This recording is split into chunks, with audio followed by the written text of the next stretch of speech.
Right. Sure. So if my blood sugars are elevated, what should I be eating? Sure.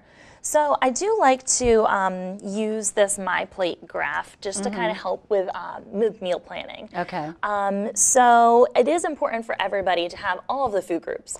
When you are suffering with higher blood sugars, we do want to focus more on the protein, vegetables. Those don't have as much sugar in them. Okay.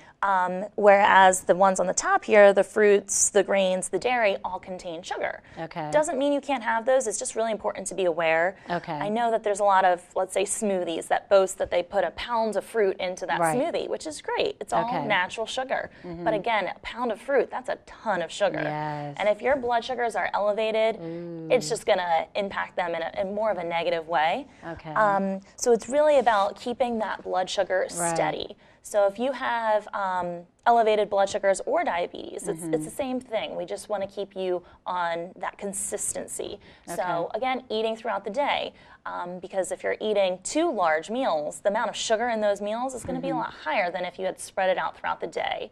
Because what we want to do is allow your insulin, which is that hormone that takes that sugar and gives it to your cells to use as energy, because that's what it is. The sugar, the carbohydrates, that's our energy source. Okay. So we want to be able to help our insulin keep up with that sugar. Right. So if we maybe have smaller meals that our insulin can keep up better, our blood sugars are going to look a lot better than if you have maybe 2 meals, your sugar's up here, your insulin's still down here, and you're getting that high blood sugar spike. Okay, and that's a problem. I'm Right, sure. right. So when you either test your blood sugar, pinprick on your finger with your glucometer, or your doctor's taking your blood and measuring that blood sugar, that's that point in time.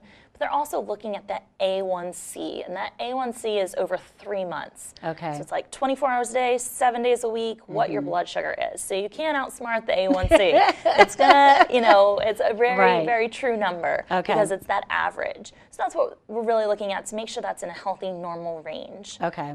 We want to thank Dana McGee for coming on the show today and giving us this fabulous information and life-saving information as well.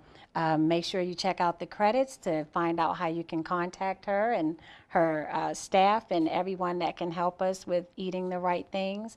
And for all my fellow Sarcoidonians out there, I always say we all have sarcoidosis, but sarcoidosis doesn't have us.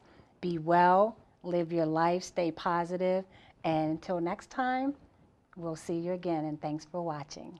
Thank you very much and for having me. And thanks for coming. It's been a pleasure. Thank you. Thank you.